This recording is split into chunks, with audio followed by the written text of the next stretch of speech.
We've had the Ninja Slushi for a little while now. We've run quite a few things through the Ninja Slushi. There are a few issues, which I'm going to point those out as we go along. And today we're going to be doing these KOPPARBERG fruity ciders. There's a bunch of different mixed ones, and we're going to be mixing all of them together. And it's something that I would absolutely hate, but my wife is actually going to hopefully love. And so this is the basic setup for the slushy. You've got a handle back here that lifts up to be able to remove this whole container. Inside there's this blade that is well known for breaking, so you've got to be really careful with those.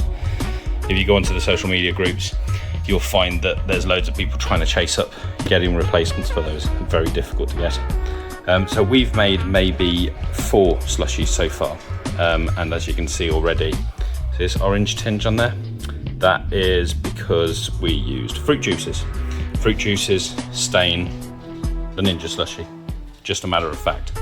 You can put whatever you want into there, you can scrub it through, whatever you need to, but there will always be a little bit of a stain on there, which will come off eventually after using other products, but it's there, got to deal with it. And then even only after 4 uses, we've already got this starting to come loose on the handle itself. But anyways, we still love it. It's still an amazing bit of kit. So I'll run through how you set it up. So obviously you'll need it plugged in at your socket, and then right at the back, reaching round back here, up at the top here. So I'm not sure if I can get down there, but there you go. There's a switch on there, and we pop that, we turn that on, and that is ready and available to be able to start mixing. Then on the top here, we've got a little opening, and we crack open these.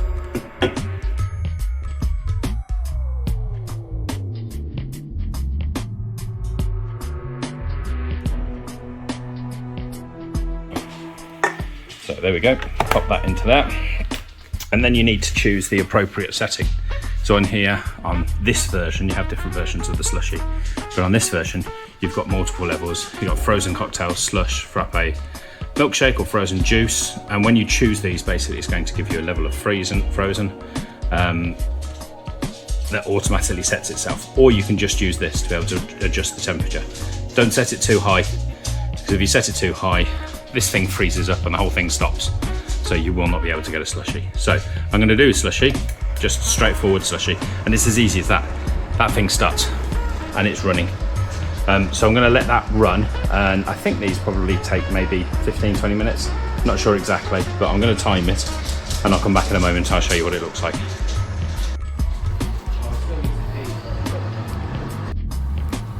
And there we have it. Now it's all ready to go. We did have a slight problem with the setting that we did. We popped it onto slush, and that was not the correct level because slush doesn't work with alcohol, basically. So because this has alcohol in it, it has a higher freezing point. So we popped it onto frozen cocktail, which that actually ended up being too high. So basically 2 bars looks like it's around the normal slush, and then 4 bars seems to work, which is this consistency here, which is amazing. Seems to work for a cider slushy. So a little bit of alcohol, but mainly it's just sweet cider. So I'm going to pour this one out. We'll see a bit of the consistency. We have a pre-prepared KOPPARBERG glass for you. So we're going to pop that down, although it's a pint glass. We're not going to have a pint of slushy. That would be a little bit excessive. So here we go. Got the lever there. It's all set out. These are removable, this tray down here, but you can clean those off. So here we go. That to me might be a little bit thick, so it might need to be turned down, but with this temperature currently, it's going to be very quick before it melts. There we go. You've got that coming straight out, so, which is a little bit too thick to be drinking straight away, but you can see as soon as you start shaking it, it's going very liquidy. So we'll have a try of that and see whether it's actually any good. There. So overall, yeah, it does work for KOPPARBERG cider slushies, but just be careful on the temperature. Don't pay attention to the presets. Adjust it to suit yourself.